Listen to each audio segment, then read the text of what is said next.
तो गाइस हम फिर जुड़ चुके हैं आपके साथ पार्ट 2 के लिए। इस पार्ट में शाश्वत अथर्व खुद बताएगा कि उसको उसकी आइज़ में क्या प्रॉब्लम हुई थी और कैसे उसकी ड्रॉप ईयर में क्या-क्या प्रॉब्लम्स आई, ताकि आपको और ज़्यादा क्लैरिफ़ाई हो और आपको काफ़ी चीज़ें हम समझ में आए प्रॉब्लम्स कि नहीं लाइफ में डिस्कस क्या-क्या हो हो सकता सकता है। है।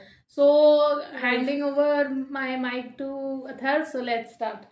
हाँ, मतलब कि फिर वो ऐसा पता नहीं था, कभी इतने सालों से पढ़ रहे हैं, कभी इतना प्रॉब्लम नहीं आई थी। हम प्रॉब्लम्स नहीं डिस्कस करने आए, बट इतनी प्रॉब्लम्स आई कि हम उसको एक पॉजिटिव वे में बस बता रहे हैं कि कितना हमने सफ़र किया और अभी थोड़ा बहुत और कर रहे हैं। जबकि एक हद तक सब चीज़ें बहुत अच्छी हो गई, इससे पहले तो बहुत ज़्यादा दिक्कत थी। तो मतलब तब हमने वो जॉन्डिस झेला, जितना झेला उस टाइम सितंबर में, फिर वो हम ठीक भी हो गए एक हद तक। और फिर उसके बाद क्या हुआ, फिर हमें फ़ीवर ही चढ़ता रहता था, चढ़ता ही रहता था, चढ़ता ही रहता था।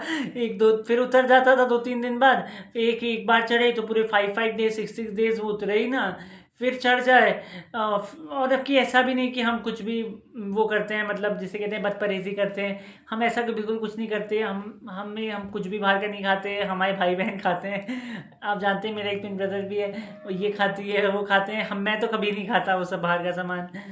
और तब भी पता नहीं क्या रीज़न था कि वो बार-बार बॉडी में फ़ीवर चढ़ जाता था और फिर चढ़ गया ऐसे, मतलब 1-2 ढाई महीना वो हमने पहले उतना जॉन्डिस को झेला ही झेला।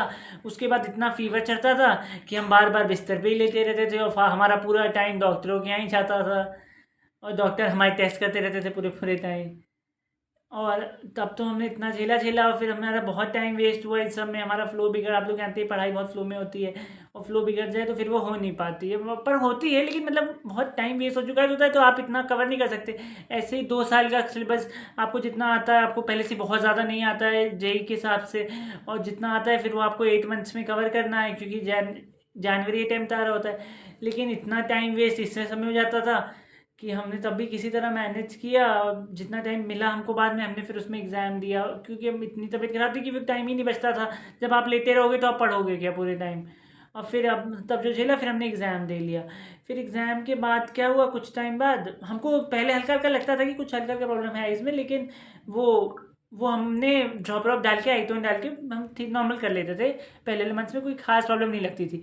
जब एग्ज़ाम हो गया तो उसके बाद क्या हुआ, 2 to 3 डेज़ के बाद एग्ज़ाम के बाद, मेरा 21st को था एग्ज़ाम, 21 जनवरी को ही मेरा फर्स्ट डे सेकेंड शिफ्ट था। फिर वो ख़त्म हो गया। तो उसके 2-3 दिन बाद से क्या हुआ कि मेरी आइज़ एकदम से खुलना ही बंद हो गई। खुलना बंद हो गई मतलब मैं ट्राई करता था, कोशिश करता था खोलने की, खुलती ही नहीं थी।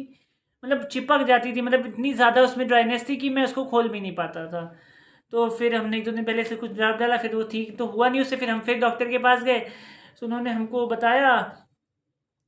तो मतलब तब तक ये फरवरी भी आ गया था, इसी ड्राई ड्राई आइज़ का ट्रीटमेंट करते करते। मतलब बहुत ज़्यादा ड्राइनेस थी, तो उसकी वजह से वो खुल नहीं पाती थी आँखें, क्योंकि वो बिल्कुल भी लुब्रिकेशन बचा ही नहीं था इसमें।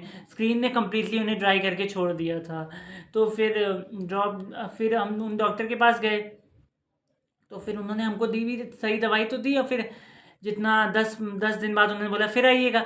तो 10 दिन में हमने बहुत ज़्यादा जितनी दवाई डालनी थी डाली, बहुत ज़्यादा दवाई डाली, लेकिन उनसे हमें बहुत ज़्यादा फ़र्क नहीं पड़ा। फिर हमने डॉक्टर चेंज किया। अगर आप लखनऊ में रहते हैं तो आप ज़रूर जानते होंगे, चंद्रा आई हॉस्पिटल जो हयात के बगल में है।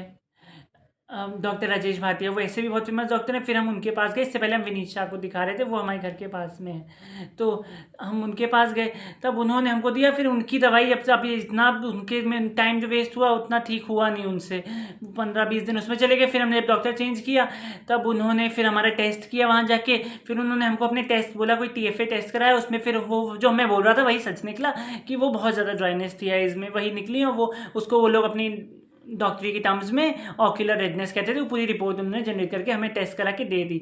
तो और इसके बाद क्या हुआ, तो फिर हम अभी उसका ड्रॉप फिर इतना ज़्यादा था कि हम लोग ये बता रहे हैं कि वो पूरे दिन ये मुझे ड्रॉप्स डालती रहती थी, पूरे दिन ड्रॉप, मतलब पूरे दिन ड्रॉप। अब तो कम भी हो गई हैं, अब एक हद तक पूरी कुछ ही बची हैं, लेकिन अभी तक तो था कि पूरे होल डे ड्रॉप ही डालते रहते थे, ड्रॉप ही डालते रहते थे।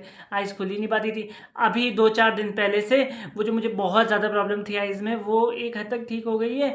बस अब मुझे स्ट्रेन बहुत ज़्यादा होता है, जिसकी वजह से मैं ना कॉपी टॉलरेट कर पाता हूँ और ना ही मैं फ़ोन वोन टॉलरेट कर पाता हूँ। हाँ, यही प्रॉब्लम हुई, मतलब लाइक बहुत ज़्यादा सफरिंग। हमने सोचा था कि मैं ये नहीं कह रहा कि मैं इंडिया का इतना टफ एग्ज़ाम है वो जो ही, उसको तो बड़े बड़े लोग भी क्लियर नहीं कर पाते, बट इट्स लाइक इस साल ऐसा हुआ कि हमें मौका ही इतना नहीं मिला कि हम पढ़ ही नहीं पाए, हम पूरे टाइम बिस्तर पे ही लेटे रहे कि हम कर ही नहीं पाए। हमें लगा था हम इतना मेहनत करेंगे तो हम क्रैक कर लेंगे किसी तरह से, क्योंकि उससे पहले मेहनत करते थे और हम स्कूल में बहुत अच्छा परफॉर्म करते थे। लेकिन इस बार हमको मौका ही नहीं मिला, मतलब हम सोच रहे कि हमें वो चांस ही नहीं मिल पाया कि हम उसमें कर पाए, क्योंकि हमारा पूरा टाइम ये डॉक्टर और बेडी पे जाता था और पूरा टाइम ट्रीटमेंट में ही जाता था। और ये मेरी बेस्ट फ्रेंड है, इन्होंने मेरा बहुत साथ दिया। इन्होंने बहुत ज़्यादा दिन रात अपना सब मैनेज कर करके, अपनी स्टडीज़ और अपने एग्ज़ाम्स और सब कुछ मैनेज कर करके मुझे ड्रॉप्स डाली। और मतलब इतना इनका तो टाइम लगता है, ये तो कभी जताती नहीं कि इनका टाइम वेस्ट हो रहा है मेरे ऊपर, पर मतलब फिर भी इन्होंने बहुत हेल्प की और सब दिन रात ध्यान रखा और अभी भी रखी रही है। बस अब स्ट्रेन बहुत ज़्यादा हुआ है, अब आगे बताएंगे जब हम लोग आगे वीडियोज़ में आएंगे कि आइज़ की क्या हाल है। लेकिन उतना जितना दर्द पहले था उससे बहुत हद तक रिक्रूवमेंट है। आई मीन वो डॉक्टर भाटिया की दवा एक 70% तक असर की। तो ऐसे ही हमारी स्टोरी, हाँ, हाँ। इसकी स्टोरी है जो कि हम आपके साथ शेयर करना चाहते थे, पहली ताकि बार नॉट सो हैप्पी। बच्चों को सपोर्ट मिले कि मतलब लाइफ में कभी भी कोई भी सिचुएशन सर्कमस्टेंस आ सकता है। तो हम अब नेक्स्ट पार्ट में या अपने किसी नेक्स्ट वीडियो में आपके साथ ज़रूर जुड़ेंगे और आपको आगे की कहानी भी बताएंगे और अपने लाइफ में और अच्छे मोमेंट्स भी आपके साथ शेयर करेंगे कि हम अपनी लाइफ कैसे गुजारते हैं, हमारी लाइफ में कौन कौन लोग हैं, हमारे फैमिली मेम्बर्स, हमारे इवेंट्स, हमारी हैप्पीनेस। हमेशा दुख नहीं रहते हैं, वो कभी ना कभी चले ही जाते हैं टाइम के साथ। तो नेक्स्ट वीडियो में मिलने के लिए हमसे जुड़े रहें और हम लोग ज़रूर नेक्स्ट वीडियो शूट करेंगे और आप लोगों के साथ आगे की फर्दर मेडिकेशन भी शेयर करेंगे और अपनी और भी अच्छी अच्छी चीज़ें भी शेयर करेंगे जो भी हम अपनी लाइफ में एंजॉय करेंगे या सफ़र करेंगे। सफ़र करना कुछ नहीं होता है, it's only about circumstances. Time बीत जाता है, कहते हैं ना कि अच्छा टाइम भी बीत जाता है और बुरा टाइम भी बीत जाता है। तो हम बस वेट कर रहे हैं कि हमारा ये थोड़ा टाइम कैसे बीतता है और हम वापस से चीज़ें थोड़ी नॉर्मल हो जाए चीज़ें। और लाइफ कभी भी नहीं रुकती है और जो भी मेहनत करता है वो लाइफ में बहुत आगे जाता है। और एक एग्जाम में अच्छा ना करना हमारी लाइफ खराब नहीं कर देता, ना वो ये डिसाइड करते हैं कि हम अच्छा कुछ करने वाले हैं या नहीं। अभी लाइफ बहुत सुंदर है और डेफिनेटली हम लोग बहुत अच्छा करेंगे, आप लोग बहुत अच्छा करेंगे। बस हमसे साथ जुड़े रहें और सपोर्ट करें। So please like, share and subscribe.